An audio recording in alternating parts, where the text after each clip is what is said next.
Welcome to the Hawkeye Sidekick podcast.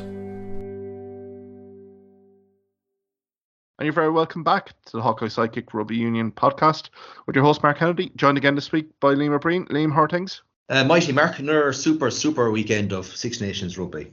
Absolutely. I suppose this week our focus is on round 4, played last weekend, and also look at round 5, some fascinating fixtures lined up.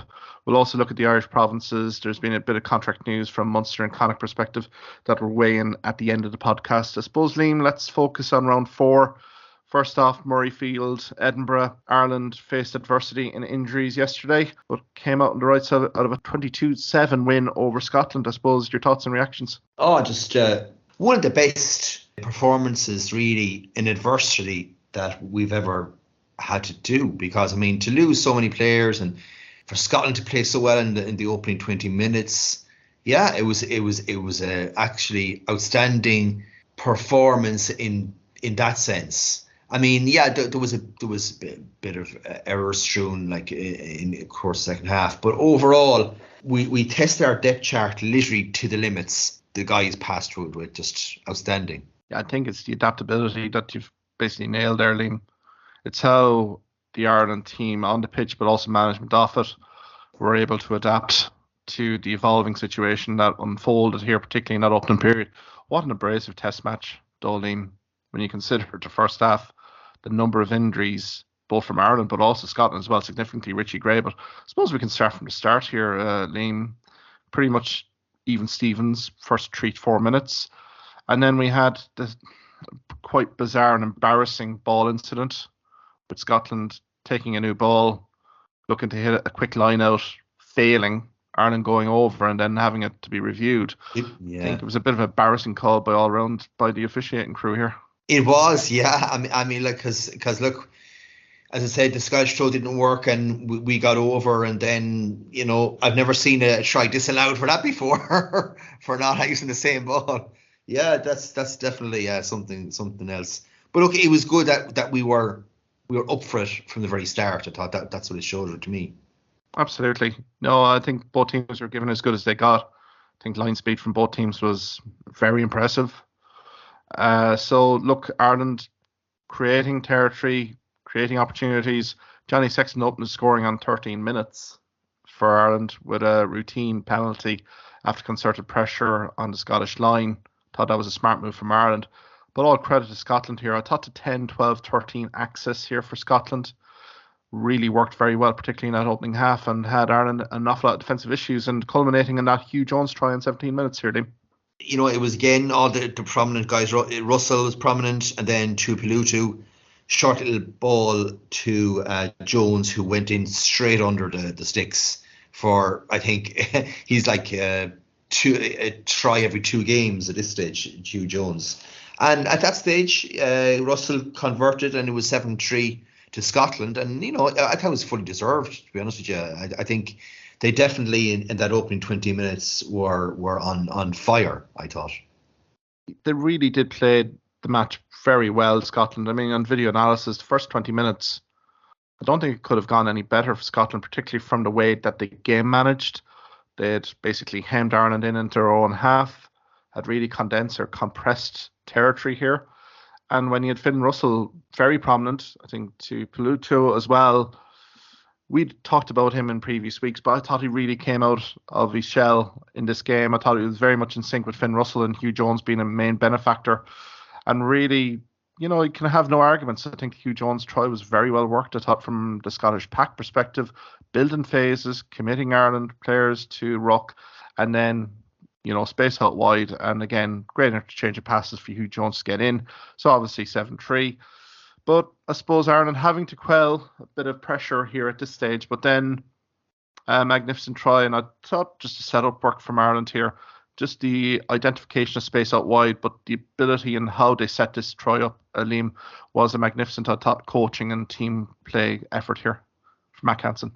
I mean, the pass itself, I suppose, from Hugo Keenan was absolutely stunning. And then for I thought, Hansen, exceptional finish in the corner. Like when you have guys like Matt van der Merwe hanging off you, I mean, like to score at that, tremendous. But yeah, I mean, it was the whole build-up play that was the most impressive there. Again, Hansen, really good try scoring record for Ireland now at this stage. Yeah, then basically conversion and 7-8. But before that, I mean, all through that opening half, I thought there was key moments like the tackle of James Lowe on Stuart Hogg. Yes. That one where if you miss there, he's in, or Scotland are in. They were always within a whisker of actually getting a try at that stage, Scotland. Yeah, they were very dangerous, weren't they? Particularly in the opening half, Scotland. Confidence is up after the Hugh Jones try. And I suppose Ireland, they had personnel issues. I mean, Caelan Doris on that 5th minute disallowed try, jumps in the air, goes down heavily on his hip, has to retire, injured. Jack Conan comes on. Now, again, I think Jack Conan had a superb game, not out of beat, but again, early change here. Then you had the likes of Dan Sheehan having to go off here with a shoulder injury, Ronan Gallagher coming on. Again, Ian Henderson had a very prominent first 10, 12 minutes, but then was forced off with an arm injury. So, again, the injuries were starting to tell here. Richie Gray also from Scotland had to retire here. Really did show the abrasiveness of this test fixture, but Scotland really had opportunities here to really punish Ireland, particularly in that second quarter. I'm thinking of the one particular line break where a ball out wide here could have been a clear try, but I don't know, was it Van der Merwe? It was Van der Merwe, yeah. Yeah, that's a key moment in any game, yeah. Definitely with Stein outside, it should have been the correct call, and Scotland would have been over. But again, it was those key kind of moments, and then obviously we won the breakdown. We had to actually get the penalty. I mean, that's an incredible turnaround. Yeah, exactly. Like, it's a complete coaching killer if you're Gregor Townsend and the management sitting in the stands looking at that. But again, it wasn't as if Scotland weren't creating chances here. And 8-7, and again that exchange right before half time as well, Liam. Ireland were in great field position. Now obviously Ronan Gallagher had received that shoulder injury beforehand because that's why the overthrow happened, without a doubt, man. Exactly. So I think the injury there aside, I think for Ronan Gallagher, I think there's a pass on that for sure. But then Scotland getting a penalty, and I thought maybe Stuart Hogg would go for the posts. Maybe psychological factor here, going 10-8 up at halftime, but Finn Russell, trusting his team, basically kicked the corner. Ireland were able to basically close out the game and defend. I thought that was a huge moment as well. Yeah. Those are the moments. I mean, really, they would be disheartening, if you were Scotland. I mean, Porter tackling there on Turner again, literally in the corner. I mean, massive kudos to all the Irish players. Their defensive alignment in that first half. Absolutely. So can only imagine what was being said in the Irish dressing room at this stage, just given the whole pack reshuffling that was required here. Also, the probably realization that Ronan Gallagher couldn't throw in the line out. Now, in fairness to Ronan Gallagher, took one for the team, particularly salvaged on for a few minutes in that third quarter. But again, it got very ominous, didn't it? When we saw Ronan Gallagher out wide and Josh van der Fleer taking the line out throws. So it was, I thought really the versatility, particularly of Josh van der Fleer, but also Cian Healy as well, to kind of come in for Gallagher as well. I thought there were standout moments, and particularly with Josh van der Fleer, particularly the line out throws. Again, the execution from Ireland here, I thought every line out throw, 14 line outs won by Ireland, every one of them, particularly in the second half, you could feel it was breaking the Scotland resistance here, minute by minute, after each one of these successful set-piece executions from Ireland. Of course it is. It's kind of embarrassing, isn't it? Having the 7 thrown in, there's opposition 7 thrown in, and we can't nick any line-outs at all. I mean, really and truthfully.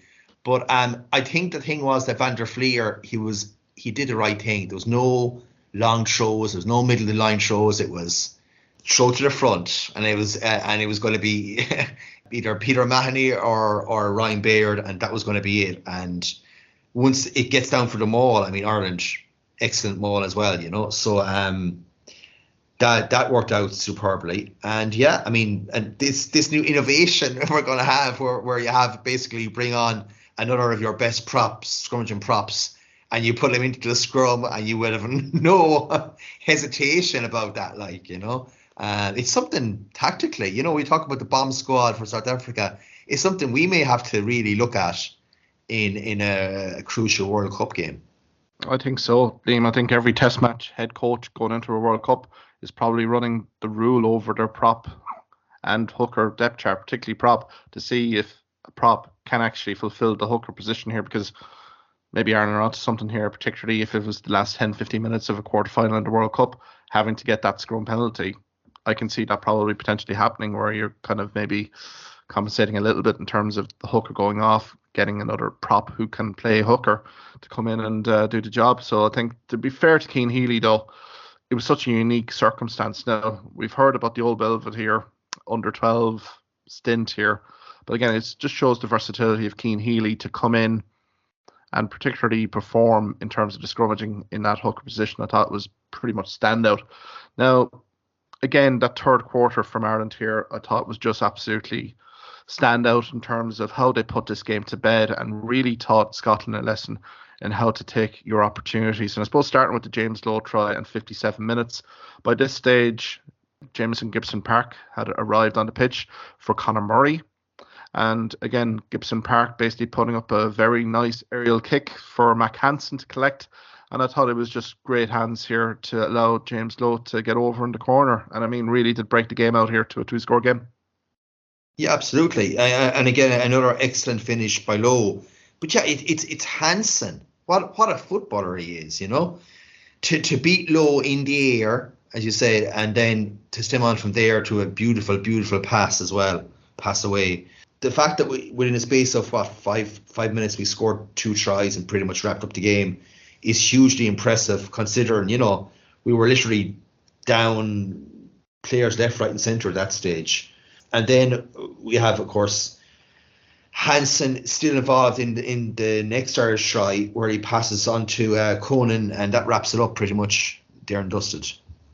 Again, spotting Van der Merwe biting inside defensively, not taking care of his outside defensive responsibilities. I thought it was a super awareness from Mac Hansen to identify that as well. And I thought that was kind of a key to Ireland's game, was the direct running, but also their ability and identification when Scotland's defence was out of kilter a bit, particularly on the outside channels.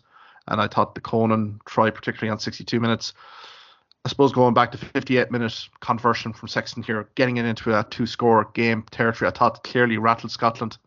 I think they were probably confident coming in after half-time of really turning the screw on Ireland. But take nothing away here, I think Ireland just showed a clinical nature here. I thought the direct running caused Scotland massive problems in that second half. Defensively, so much tighter from an Ireland perspective. Again, Finn Russell was a minimal impact, particularly in his own 22. He wasn't affecting any kind of real influential moments for Scotland. So I think fairness to Conan, comes in early. And again, I think he was second best ball carrier on the day. Again, he's absolutely equipped massively to play against Scotland. Has really played well against Scotland in the past. And I think really justified in terms of his call up to the squad and his performance. Yeah, absolutely. He's one of those guys that certainly has been questioned in terms of, I suppose, look, we'll be looking at maybe Gavin Coombs as well. But certainly, look, there's no doubt about it. He came in early and he was up there for man to match, really, I thought, in terms of his play. Yeah, I mean, look, he'll definitely be starting number 8 next day. Well, we'll see. Again, Caelan Doris obviously being assessed on a day-to-day basis heading into the England match, obviously. So, but I mean, Jack Conan's definitely put the hand up for selection if required, and he's not going to let the side down, obviously. I suppose you've got to give kudos as well to Tadhg Furlong here as well, Liam, just in terms of his length out of the game to come in and produce a performance of that quality. I thought it was just a superb effort from the Wexford native. Yeah, incredible effort, really. You know what I mean? Pretty much to play so much of that game. He was excellent in his ball carrying, excellent in his scrummaging, rucking. You know, what more can you say? Genuine world class talent. I suppose what was pleasing though was Tom O'Toole, when he came on, added as well to title prop. You know, he is certainly a guy that has to be looked at, maybe even for more game minutes in the England game. Exactly, Liam. I think Tom O'Toole actually complimented Furlong very well when he came in. We didn't miss a beat in terms of our front row exchanges. And also Andrew Porter. What can you say about Andrew Porter here? He went full 80 minutes, as you've alluded to. There was a few massive contributions from the loose head during the contest. Thought just overall was just absolutely superb. An 18-minute performance from Porter, probably in rather unusual circumstances, but again, it just shows the conditioning of Andrew Porter that he could keep going for that full 80 minutes. I suppose, Liam, kind of looking at it on the 62 minutes, Ireland were kind of on the front foot at this stage. I think Scotland were well beaten docket at this stage, and Ireland did have a few opportunities here to get the bonus point try, which after 17 minutes, let's face it, looked pretty remote. But I mean, there was some lovely interchanging of passes here, and then culminating in that James Ryan line break that unfortunately didn't go to hand for James Lowe to get a 4 try here. Yeah, Ryan's kind of just went out of the hands. All he had to do was anyway half decent pass it, and Lowe was over. But yeah, I mean, look, but a brilliant break by Ryan again, who in this championship has been one of the standout locks simply in all the games he's played so far. And we even had the incident, of course, at the very end where Cian Healy, again, I would have fancied him to go over if he actually did anything, if he caught the ball at all, but he didn't seem to remember about tapping the ball to himself. That was pretty much, that was kind of pretty much the end of the game then. Yeah, I think, the old prop habits probably died hard at that stage anyway, in that set play. But I mean, I think everyone could have a bit of a chuckle about it there, to be fair, because the game was well safe at this stage. And I think just given the adversity that Ireland had to endure during the first half, particularly, and also it'd be remiss of us to say about the Gary Ringrose incident as well here, Liam. I mean, it looked an ugly incident, really, when that happened, with about 10 minutes to go. Yes. Apparently Gary Ringrose is, recovering, which is great. But, I mean, another injury to contend with, and obviously Ian Henderson, and obviously Gary Ringrose ruled out of the England game. So they're going to be big misses here. But good to see the likes of Ryan Baird come on, second row, but also Robbie Henshaw getting some valuable game minutes at the end and didn't look out of place. No, not at all. And again, how many minutes has he played for Leinster this season? Very, very, very minimal. You'd have to probably think that Henshaw will be in there next with Aki in the renewing their old partnership the next day for sure. And again, Ryan Baird, who's hugely talented, has to be front runner, I suppose, to start alongside James Ryan. But the thing is, we have such an in-depth in our squad now that none of those people starting is going to weaken the squad in any way. Yeah. And there's absolutely no worries about anyone now from 1 to 15 who's going to be facing the English, because they are of excellent quality and they know what they're doing on their own pitch, and that's really the key of a very well coached side, along with excellent players. Yeah, I'd agree with you there, then, because a question did come in from one of our top fans, Joseph McCarthy, posted on the Hawkeye Sidekick Facebook page for coming on air, and his question was really around this squad depth chart. How do you feel, Liam, in terms of the squad depth? I mean, it's been rigorously tested heading into the World Cup, and do you see any squad depth issues that have yet to be closed out here? I don't really. I mean, look, we were always banging on, I suppose, about like tight head prop, and about Furlong. But I mean, when you think now, you have behind him, you have Beelum, you have Tom O'Toole, and I think, to be fair, you also will have John Ryan. So there you go. That's 4 there. Like, certainly, again, second row. We've probably the starters, which would be Byrne and Ryan, but you also then have Henderson and you have Ryan Baird and you Ross Maloney. Like, again, I think probably 10 is still the spot there, where we have Sexton and he is such an integral part of our game plan. We have Byrne as a backup, and then we have Jack Crowley, who hasn't hardly played all season at 10 for Munster. So that's probably the only real area that I'd be looking at. Now the question remains in terms of who's the third in the depth chart. I mean, you have the likes of Jack Crowley, you have Joey Carberry as well in the mix here. Does Billy Burns come into the reckoning here? You've got Harry Byrne, so Kieran Frawley. So I think from a pre-season next season, I think that could be a key one. I think for me as well, maybe the 15. Hugo Keenan has been the number one de facto 15. Now, again, there has been experimentation from, let's say, URC perspective to find out the person that might be able to kind of get into that 15 slot if required. And I know Mac Hansen, from a Connacht Rugby perspective, had been experimenting a bit with him, particularly in Challenge Cup and URC in the start of the year. Probably see him as probably 15, certainly. That'll be an interesting watch, I think, as well, because that needs to probably evolve a little bit. Obviously, Kieran Frawley could play as a 15 here. Maybe Jamie Osborne Jimmy or Jimmy O'Brien. O'Brien as well. Jimmy O'Brien would be, for me, kind of would be the most obvious one, because he's in the squad and he has pretty much covered those positions during games. But yeah, I agree with you. Mac Hansen would be next in line, and then Jimmy O'Brien. And again, I just think their ability-wise wouldn't question it, but they probably need to be tried out in the World Cup warm-up games at the very least. Yeah, I mean, there's 3 to 4 warm-up games here. I think we definitely have to use that to a certain extent, because, I mean, URC, European Cup games, you're not going to be experimenting from a provincial perspective, all or nothing now. So really it comes down to pre-season and these kind of pre-World Cup games. Now, you might have a bit of latitude during a few group games that you would expect to win. But again, you should be knowing the squad depth chart pretty much, ahead of time. So I think there's still 1 or 2 questions here, particularly in the Ireland depth chart. Particularly, I mean, the 13 now, I mean, Ringrose, that injury again. Now, again, Robbie Henshaw's coming back in is very timely. The only thing I would say here is in terms of our 12 position, like Jimmy O'Brien could play 13 as well. Jamie Osborne, unfortunately, hasn't gotten any game time here. But again, he's a guy that I'd be kind of watching pretty closely, particularly from a Leinster perspective, to see if he can get any real significant game minutes, particularly in the business end of the season. So I think there's going to be 1 or 2 kind of decisions here. I think the majority of the squad is basically molded together here.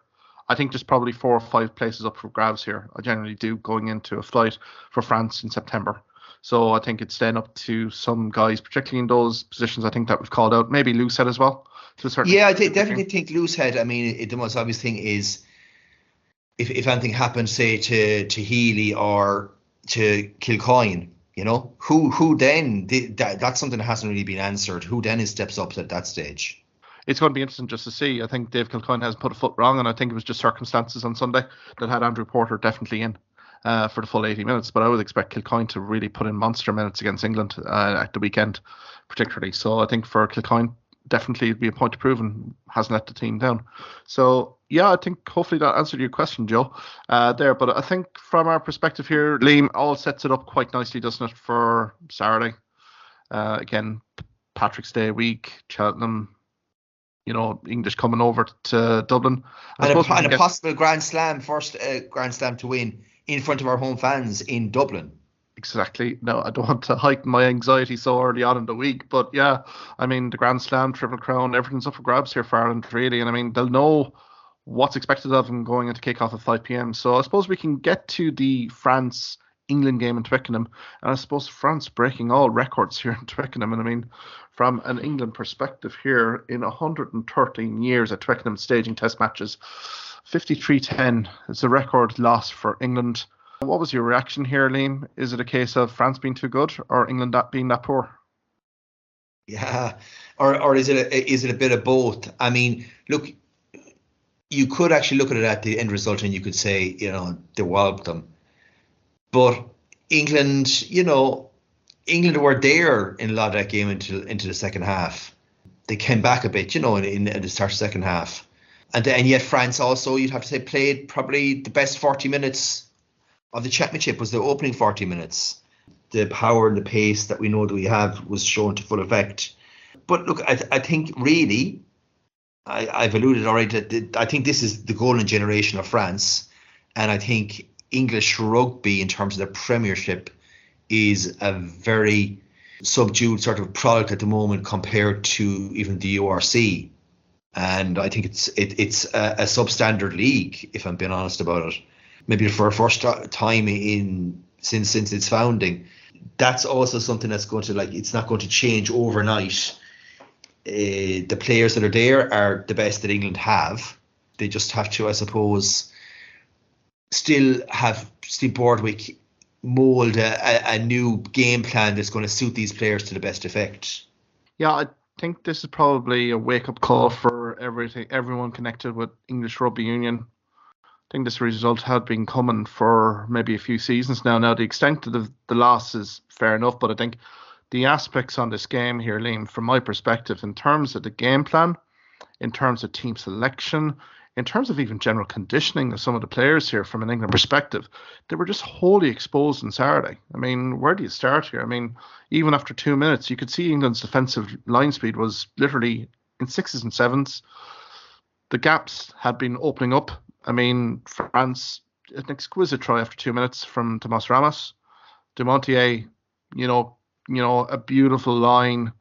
But again, it was just, I thought England's line speed, defensive work all day was at sixes and sevens. That transitional defence wasn't there, wasn't at the test level standard. I mean, Ramos basically coming in, and I thought the kick came for England as well. I mean, Freddie Stewart, how many times did you see Freddie Stewart kicking a ball right down the throat of Ramos, Dumontier, and Penaud? And there's acres of space for that back three to basically express themselves, and it's the wrong thing to be doing that. I mean, I think it was just a catastrophic failure from both management, but also the team in general. I think it's a collective responsibility here. I don't think it can be labelled at one particular player or one particular manager. I think it's a collective effort here. Look, I have to say, apart from maybe the front row, who I think stood up well, actually. I mean, look, the back row was completely at the races, completely overpowered. Probably selection-wise, probably wasn't the best selection there. But it's as it was. Where do you start? And Marcus Smith cannot be made a scapegoat for this performance. I mean, what more could he do? He didn't have anything to work with that a 10 needs. He didn't have the ruck ball. He didn't have any options, quite frankly. Whenever he actually got the ball, he had to take the ball on himself. I hope he is kept on as well. I think there has to be some sort of continuity in some positions anyway. Yeah, I'd agree with you. I think Marcus Smith, to be fair to him, from minute 1 to minute 80, he looked to instigate opportunities for England. I thought he played his heart out, to be perfectly honest. Owen Farrell, I thought did likewise when he came in as well. So I think from that perspective, fair enough. I think front row, has to be massively respected from an Ireland perspective next weekend, because I thought they gave as good as they got, as you say. But then there's an awful lot of fundamental issues starting from lock, back row, three quarters, even the back three here, Liam, even the backfield coverage, like Dupont and Mac, were really identifying massive opportunities here. The space in behind the defensive line wasn't really corrected here at any given point. We talked about Ireland's adaptability in Murrayfield on Sunday. You take that with England, where it was all very fixed. It was all continue to go with the game plan, even though France were making massive meters here. I think from my perspective here, there was an awful lot of fundamental flaws, particularly on the game plan. I think this one-out runner, did you see at any given time here in England with any supporting runners? Like, they were being used really from a breakdown ruck area perspective. There was no looking to get a ball on an offload. So I think the skill set of this England team has to fundamentally change. And that probably starts with the Gallagher Premiership. It's a very abrasive league. You win your pack exchanges and then good things will follow. But I think it's that kind of fundamental mindset change, that the skill set has to be better in Test match rugby, was basically exposed loud and clear on Saturday in Twickenham. Yeah, again, it was skill set, yes. But I still said they're not playing in a very high standard league, And so even against the Scots, they're going to tear them apart. And certainly France are going to tear them apart. So I think that they're going to have to re-ask themselves as a league how they're going to provide real quality players to the England setup going forward. But look, I mean, for me, the match was pretty much over when it went to 27-3 before half-time with the third French try. There simply is no way back for any team when you're down that much at half-time. And I just thought Aldred was just immense. He is definitely up there when we talk about the best back rows in the world. And of course, Dupont, the magician himself, was just creating and probing all day. Yeah, I agree with you there, Liam. I think Aldred, it was an outstanding performance, but he was complimented so well by Olivion, but also Cruz coming in. I think Cruz, from my perspective, really makes that back row take. Now, Gillange is a superb player from Toulouse, but I think Cruz does an awful lot of the unseen work here that really allows Olivion and also Aldred to really flourish and express themselves. And I mean, Aldred was just incredible in terms of his meters gained, everything about him. Olivion as well, the 2 tries. Flamand as well, second row. A pace, a bit like a Ryan Baird, literally the pace for such a big guy, really did expose, I think, Chisholm particularly. I thought Ataje gave as good as he got, but again, we're looking for that England back or second row. I still have doubts about Chisholm, and I think Saturday may identify a few more questions on him. And to be perfectly fair, like Dupont was just playing with Van Poortvliet from early doors and didn't really get any better, particularly with England's replacement coming in as well. So I think this is the third quarter and the fourth quarter, particularly here, Liam, I really had big questions on. Never would have seen traditionally an England team really with the heads go down. But the Penno tries particularly, and particularly that scene where Dunbrant is particularly spent.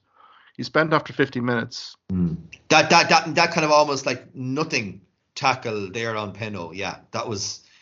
I think he was hiding out in the wing. To be honest, what Dunbrant was, you know what I mean? Yeah. He was spent physically at that stage. Yeah. But I think it may be something that the video analysis from France maybe have cottoned on. That maybe Dunbrant, in terms of taking a breather, to really do expose him, test him out, break him, and that's essentially what was done, that kick in behind. And I mean, Penno's such a try-scoring predator at the best of times anyway, Liam. And I mean, France were just loving it at that stage, weren't they? I mean, there was a sizable contingent of supporters in Twickenham as well, particularly in that third, fourth quarter. It was just all France, really. I mean, credit to Freddie Stewart, I suppose, gets an early try, and you think maybe, hey, there might be a little bit of response, but like France completely squashed it. Thought their pack then got in the ascendancy. Good front foot ball for Dupont and Ntamak.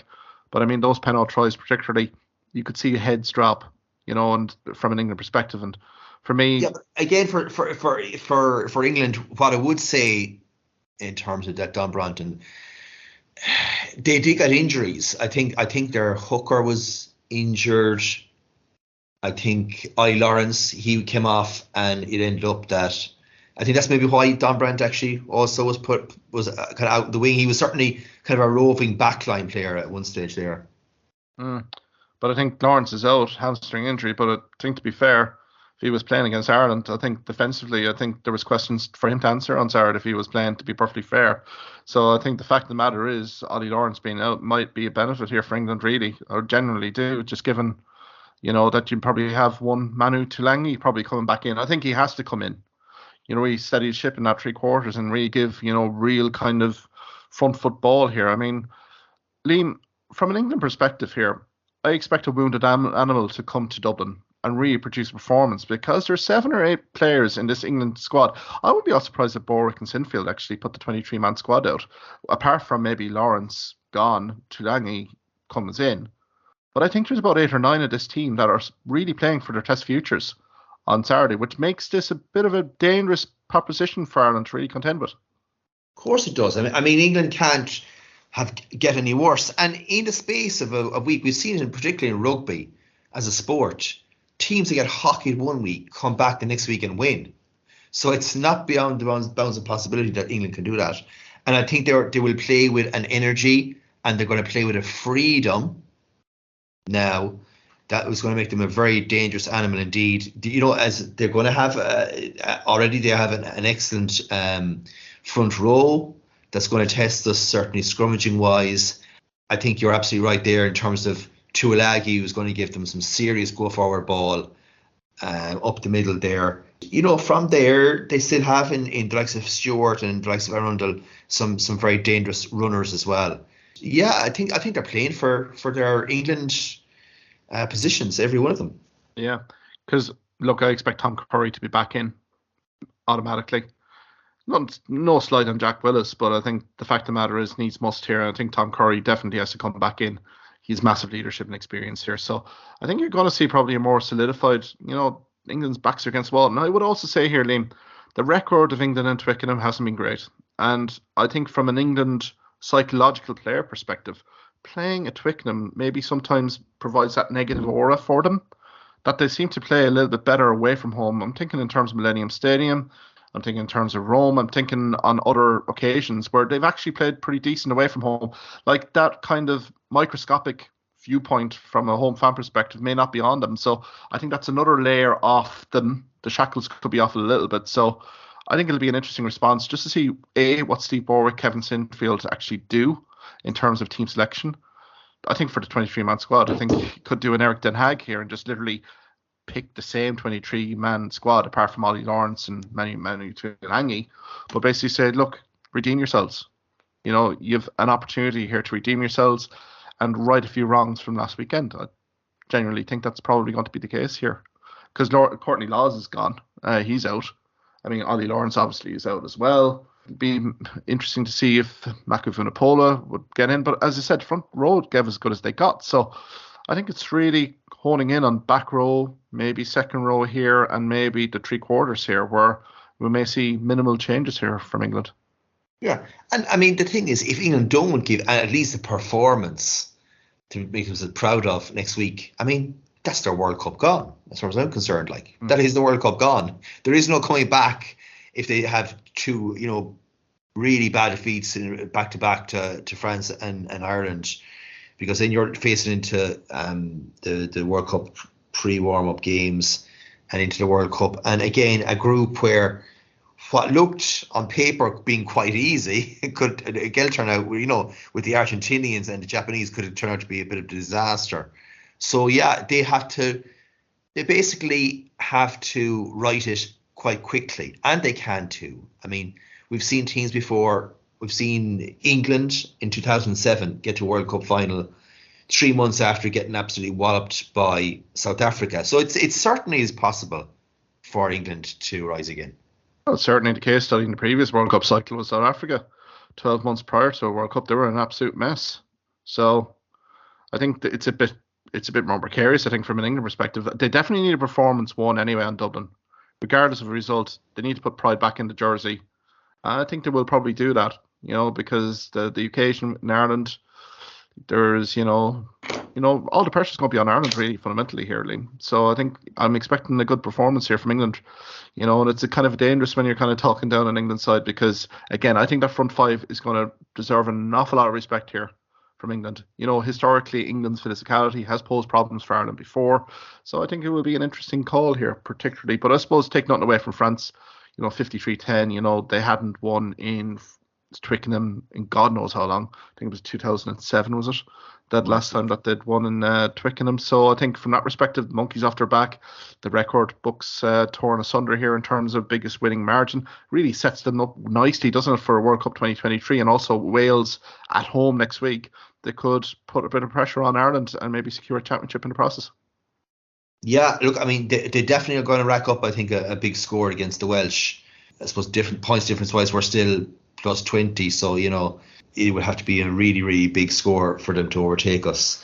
But look, I have a feeling that this is a French side that can do what other French sides have not done, which is get to a World Cup final and actually win it. Yeah, they're in an absolutely fantastic place after this Six Nations. Yeah, I think the psychological mindset, if there was any uncertainty after the Dublin performance, that's completely smashed now. Given this 53-10 result, they will be talking about this in France for years and decades to come. I mean, it was a magnificent performance by France, 1-23, management, coaching staff, video analysis. I think everyone played their massive part in it.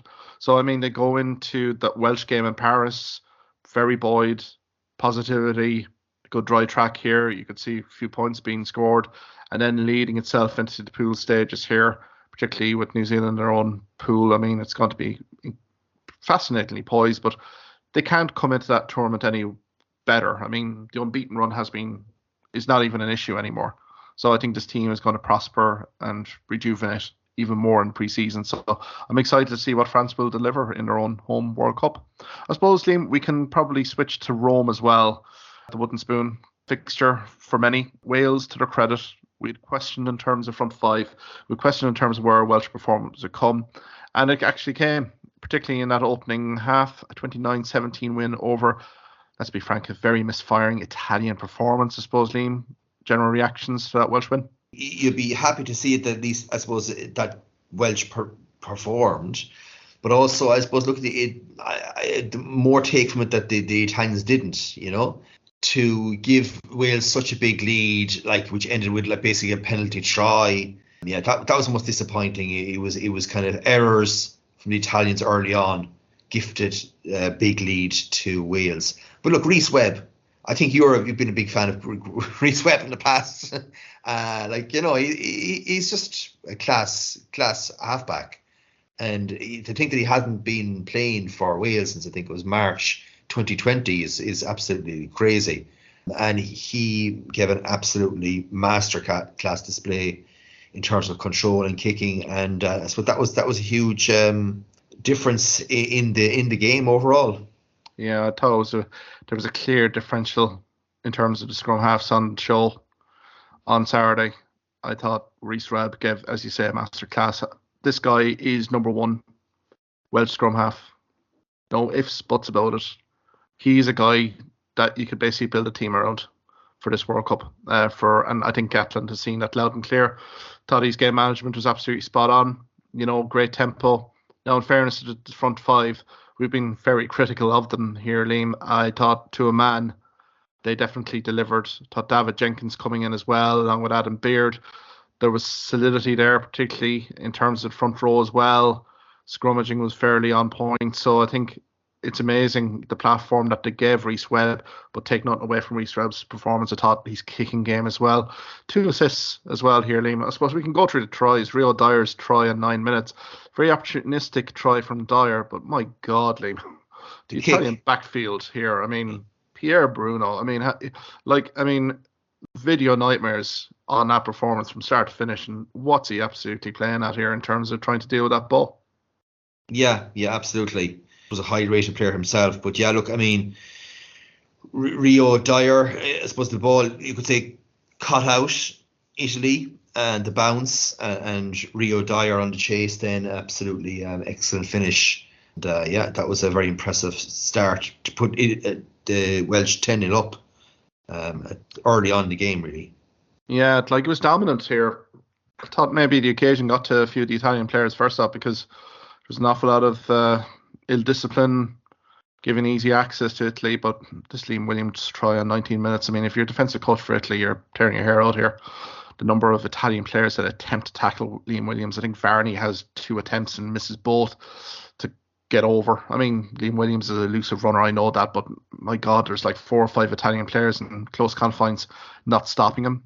I mean, again, another score here. Soft score from Italy, but it gives Wales an absolute foothold in the game after that. It did, yeah, absolutely. As you said, like you would hardly rarely see in international rugby 4 or 5 guys, being beaten so easily for Liam Williams to take the try. But yeah, after that, look, we had it was a superb try for sure by Liam Williams, and after that, then I suppose the Faletau try really that kind of put a nail in the coffin really. And the penalty try. And yeah, look, they got 4 try bonus point win. That's what we have to remember as well for Wales. Yeah, absolutely. It was a mission accomplished. That's all Wales could do. To be fair, you could hit your 53 points. So you're still getting 5 points at the end of the day. So I think from a Welsh perspective, given the undercurrents here of discontent within Welsh rugby, 4 tries in Rome, they were coming in as to many pundits. And I think we'd tipped Italy to win this game in round 4, and to be fairness, Welsh players to a man basically put it up to everyone in terms of that. And really, that Faletau try, it really exposed to me the lack of attention and detail that the Italians' preparation in this game.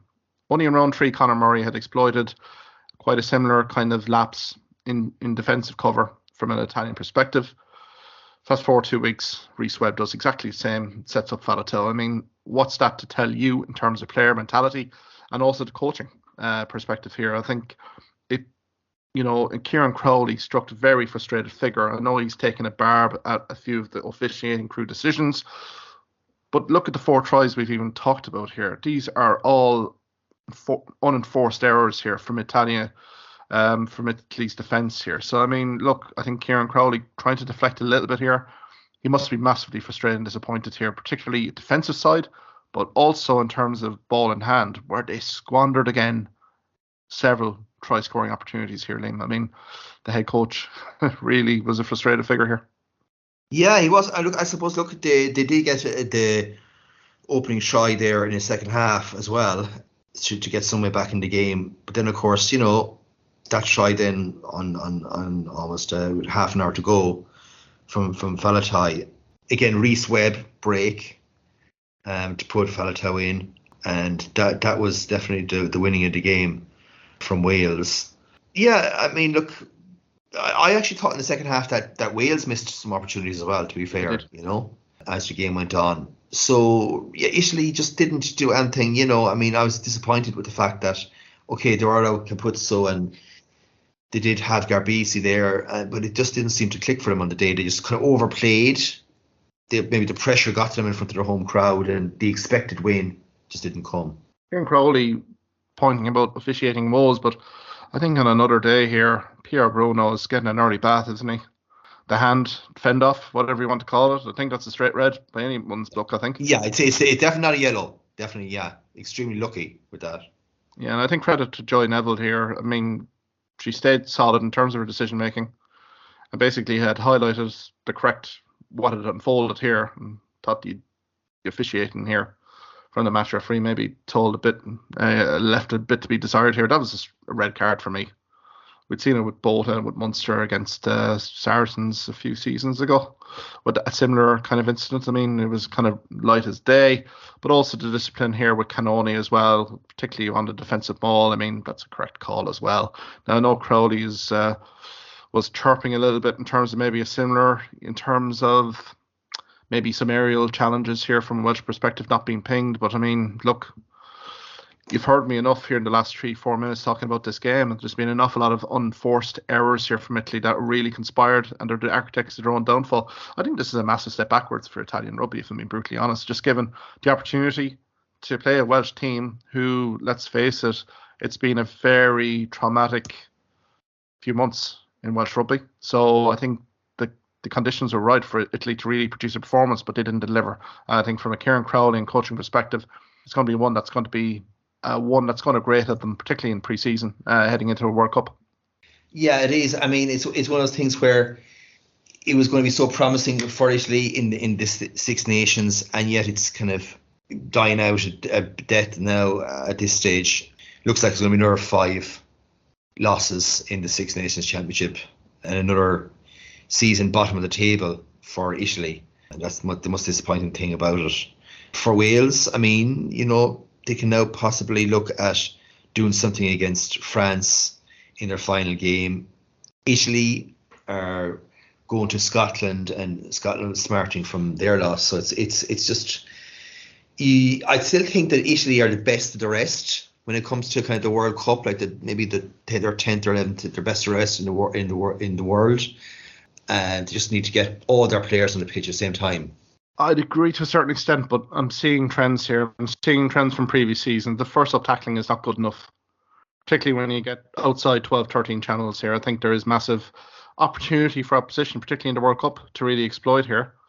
And I think the more that Italy continue to shoot themselves in the foot, particularly on try scoring opportunities, I mean, the setup play is absolutely brilliant.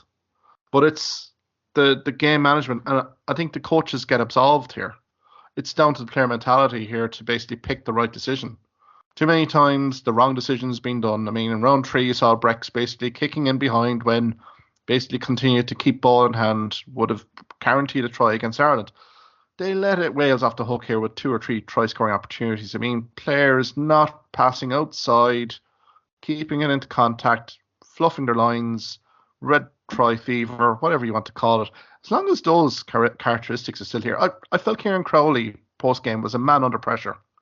That I think there's probably been a performance criteria that he needed to win a game again in the Six Nations, and that not being fulfilled, I don't see them getting a result in Murrayfield, by the way. So I think from that perspective, I think the Italian board are probably going to be thinking a little bit long and hard in terms of Kieran Crowley's kind of long-term tenure with the side here. And I think the comments of Kieran Crowley really reflected that this is a game that they earmarked to win.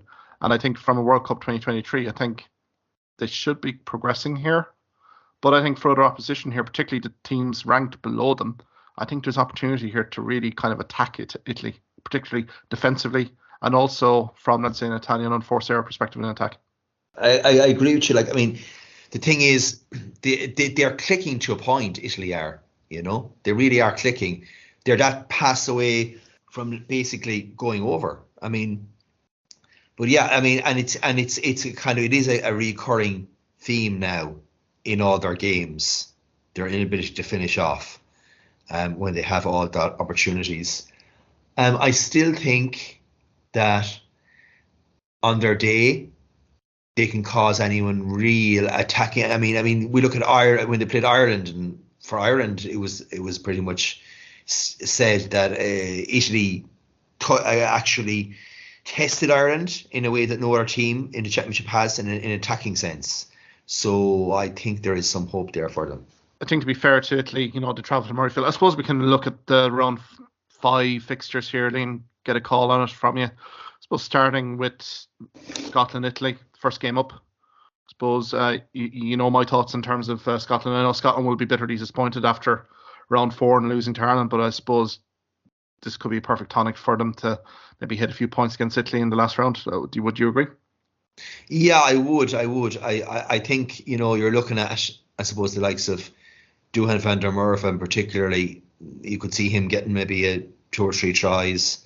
You could see a few back row forwards getting tries as well of good link play. Yeah, I mean, look, I would probably say I have in my mind that Scotland will win by 15 points in the end. I think they'll probably score about 40. So that's what I'd be kind of looking at for that result. I'm going to go probably 20-25 here, Liam. I think the mindset from Italy is going to be a fascinating watch this week. I think this result against Wales really will have deflated them massively. And then having to travel to Edinburgh as well in our Murrayfield.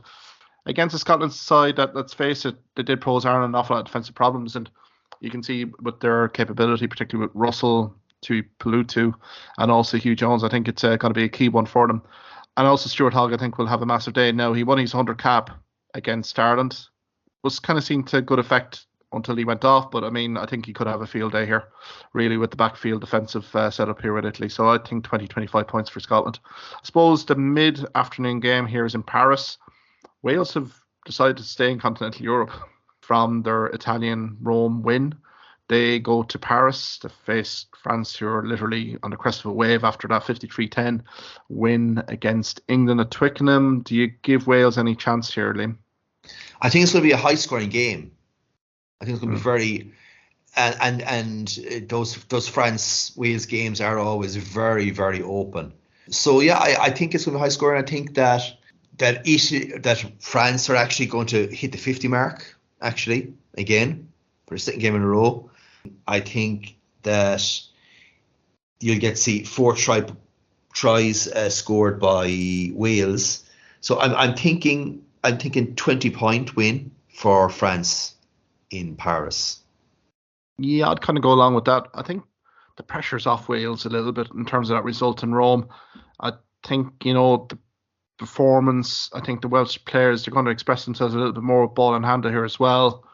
Given that they've Rhys Webb at 9 here, there's confidence there at 9, I think. And Owen Williams is slowly but surely building himself up from a 10 perspective. I think they do like an awful lot in terms of what Hawkins has to provide. You got Rio Dyer, Liam Williams, obviously Josh Adams. So I think there will be tries because France will set out the mantra fairly quickly here that they want points on the board quickly to really put pressure on Ireland to secure that championship.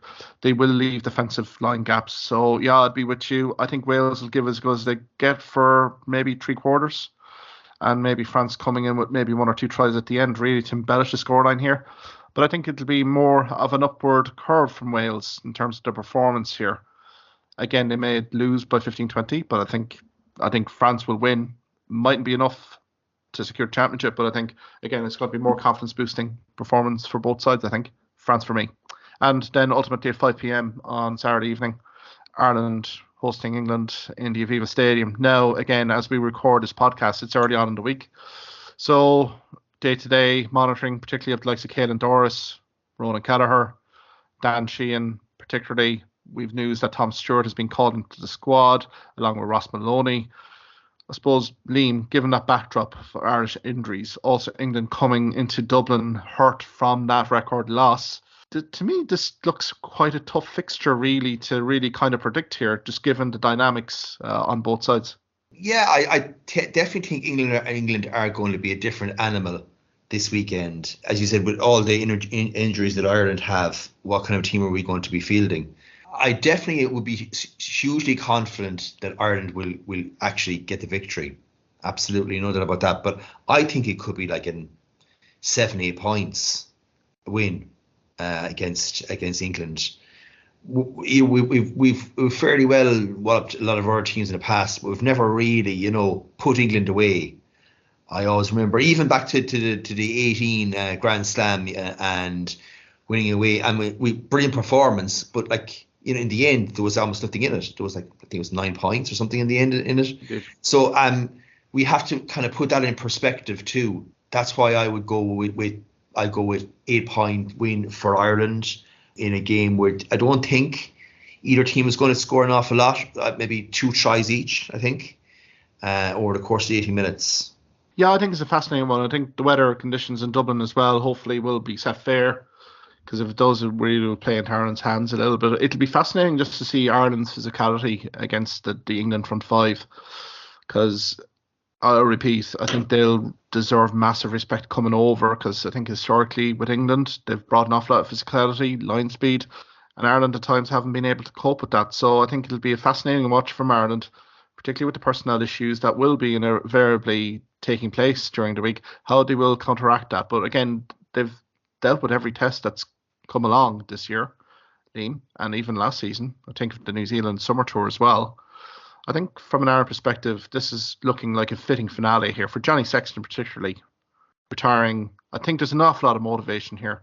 Now, motivation and getting over pumped, there's a fine line, but I think the stars are aligning here a little bit from Ireland. I think maybe Ireland, after hopefully getting a solid start, if they do, then I think a long afternoon for England. But I think England will be competitive here. If they bring in the likes of Tom Curry in here, if they bring in Maki Vunipola, if they bring in Billy Vunipola, guys like that, Manu Tuilagi, I think it's going to be a bit more closer, a bit more experience coming in. I think then it's kind of going to be in the melting pot for quite a bit. But I would sincerely hope that Ireland have the street smarts to counteract the physicality, particularly on the running lines, particularly their attacking play, and also their set piece and scrummaging particularly being on point. So I think maybe 8-10 points here for Ireland. But and even we have to remember, England will probably gas out more than Ireland will in the second half. Ireland go to the end in every game. Ireland have been attacking in the last 5 minutes, have been maybe just missing out on tries, but creating hugely. And I think the extra gear that Ireland are going to have in that second half is going to be crucial. They have that extra level to go to. England simply don't have that. Yeah, I think it's a perfect point there. The tempo has to be high from Ireland throughout the 80 minutes here. Really put England on the deficit in terms of oxygen here, because we've seen with France when they basically played up tempo rugby, England weren't able to compete. And I think after 5 days after their previous game, they're not going to solve that overnight. So I think from that perspective, it's important for Ireland to get on the front foot here, not give England will confidence is a little bit rattled. It'd be natural. But again, they'll be hoping to get a foothold in this game first 20-30 minutes. So I think it's really up to Ireland here to build that point score up. But I feel they will be doing that. Might be a classic by all accounts, but I think Ireland will get the job done and secure the Grand Slam, hopefully. Yeah, I suppose, Liam, before we leave here, but in terms of the Irish provincials, provinces, since we last spoke, Munster Rugby, the announcement here of Malachi Fekitoa. There was a nice little graphic on the Benetton Rugby Twitter page last week that he. Yeah, what was that about? It was like a big kind of mountainous structure, was it? Yeah, what was that about? Oh yeah, it was like a desert island, and then desert island. Yeah, he's all black number, and also obviously Tonga as well. The flag. Oh, it was very elaborate. Credit to the graphic designer there. But in fairness to Malachi Fekitoa, I mean, we knew he was gone at the end of the season. And I mean, it looks like a good move here for Benetton Rugby, particularly with a guy of that ball carrying ability at 3/4. We saw it's a big statement. It's a big statement, Mark. And the thing is too, I mean, I keep saying Benetton Rugby, Treviso, they are an excellent rugby side. And now they're going to have another fulcrum there for attacking. So I think it's going to bring them on to a new level next season, actually. I certainly do. I think it's a very astute move from the Italians here. I think Vicatoa is relishing the challenge as well. Given what Benetton did against Munster, particularly, it's I think it's tailor made here. I think it's a great move for the URC. Benetton will elevate their performances to the next level here with Vicatoa, particularly after the World Cup. So I think the key for Benetton, though, is to keep the player fit. If they can keep the player fit, I think it'll be a massive, massive signing for him. But again, we wish Malachi Vicatoa all the best. And I mean, he's featuring at Munster as well. Going to business end of the season, he still has plenty to offer here for Munster going into the back end of the business end of the season. So we wish him well. And I suppose from a Connacht perspective, there's been an awful lot of comings and goings here, Liam. I suppose starting with the head coach, Pete Wilkins, in-house hire, takes over from Andy Friend, starting next season. I suppose direction there?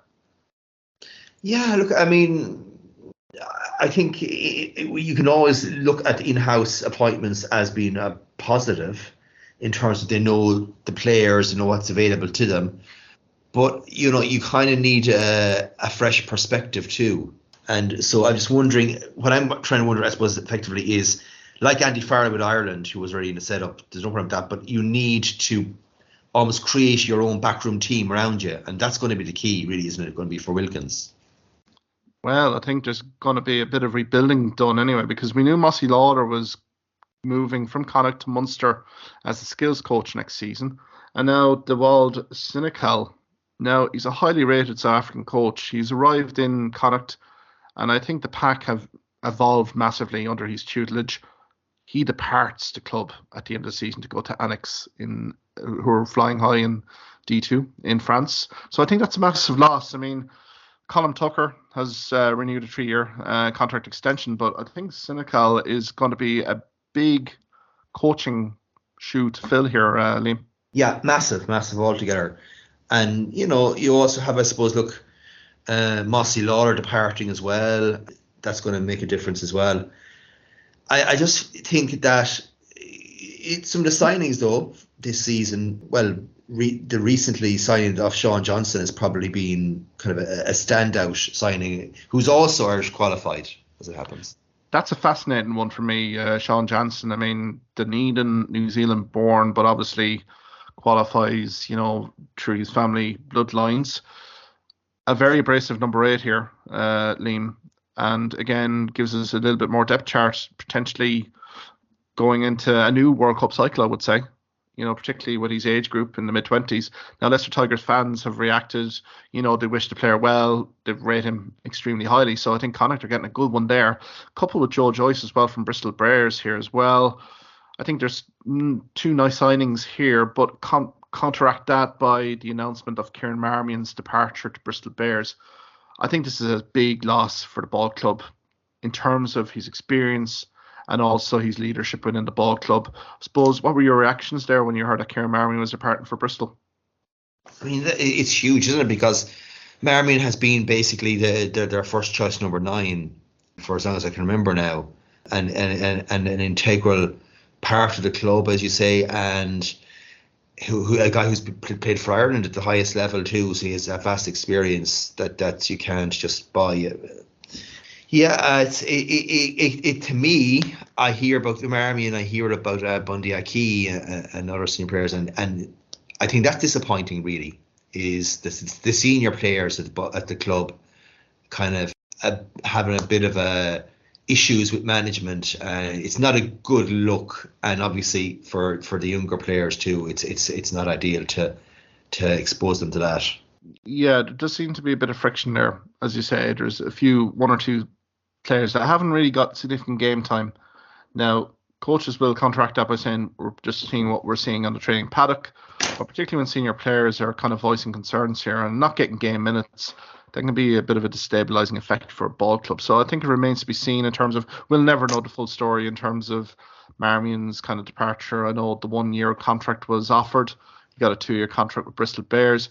He's worked with head coach Pat Lam before. John Muldoon is also there. Now, there's rumours of Muldoon maybe coming back to Connacht, but I think with Bristol Bears, there's a programme in place there. So I think from that perspective, Marmion knows what he's getting himself into in Bristol, and exciting times for him. But I mean, a massive servant for Connacht Rugby, also with Ireland as well. I can think of the New Zealand game in the Aviva when you had to get into the back three. He let no one down from a provincial and international perspective. So wish Kieran Marmion all the best there.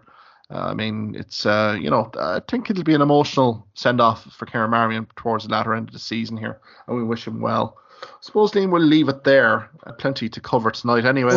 Whoa. Is the answer. It just appears here. Stuart Hogg and Finn Russell have been ruled out of the Italy game. That's breaking news. That's okay. That puts the whatever the plus 20 or 25 that we were saying. That certainly reduces that, I think. Anyway, is that an opportunity knocks moment for Ben Healy here? I mean, Blair Kinghorn obviously will be slotting in at 10 because Gregor Townsend seems to be that a big fan of Blair Kinghorn. So I would imagine that 10 is probably locked up, but could you see potentially Ben Healy probably getting into the 23-man squad? I can certainly see that. Yeah, for sure. Oh, yeah, for sure now. Yeah, actually, for sure. And again, Blair Kinghorn, look, he's an excellent player, but he doesn't have his kicking boots on. He really doesn't. So, yeah, you could see Ben Healy really coming on to steady the ship early in the second half, I would say. Yeah, very, very interesting, actually, development. I think it's an interesting development there, but I still go with 20 points here. I think a bit of energy. Now, in fairness to Blair Kinghorn and Edinburgh Rugby, we're big fans of Edinburgh Rugby in terms of how they play the game. And Blair Kinghorn really does play on the front foot here and really does get his backline going from Edinburgh. I would assume the same will happen here with Tuipulotu and also Hugh Jones here. But I think it's a massive opportunity. Look, I'm talking from a Ben Healy perspective here. I mean, with Stuart Hogg gone, Finn Russell gone, I think Gregor Townsend now has to really cast the net out and see who he can depend on. I wouldn't be all surprised to see here Ben Healy maybe getting a nod here. No, not maybe a full back per se, but I'd say as a backup out half here for Blair Kinghorn, particularly if things don't go according to plan, as you say. So we may see Ben Healy getting a bit of test match rugby, which is what he wanted all along. So I think from a Ben Healy perspective, it's a welcome development, but that's huge news. And it just shows you how abrasive that Ireland-Scotland game was yesterday as well here, Liam. I mean, Hogg did go off late. Finn Russell was carrying the knee injury. Obviously. And I said Gray's probably ruled out as well. Exactly. Scotland, so Richie Gray as well. So I mean, from that perspective, Grant Gilchrist is out as well. So again, Gregor Townsend's probably looking at the depth chart a little bit, particularly in second row here, particularly, and also probably from a 10 and 15 perspective. So I think that'll be an interesting watch here for sure. But thanks for breaking news there, Liam. I think we covered that. Liam, many thanks for your time anyway. It's going to be. You're over in Wales this weekend coming, are you? So you'll be absolutely. So I'll be watching the matches in a Welsh pub, and I suppose I'll be just to watch a Welsh match in a Welsh pub as well. And hopefully, look, we'll have a massive celebration all over Ireland this Patrick's Day. That's what we're hoping for anyway. Absolutely. Yeah, we wish everyone happy St. Paddy's Day. Let's hope Ireland do the business in the Aviva against a wounded England. But again, the team have performed so well.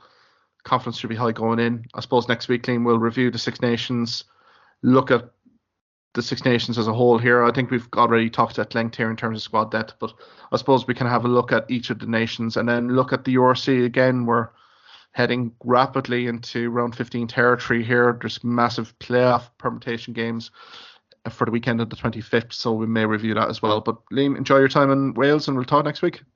Yeah, and hopefully, Grand Slam, here we come. Absolutely. Take care. Right, thanks. Thank you for listening to this podcast episode.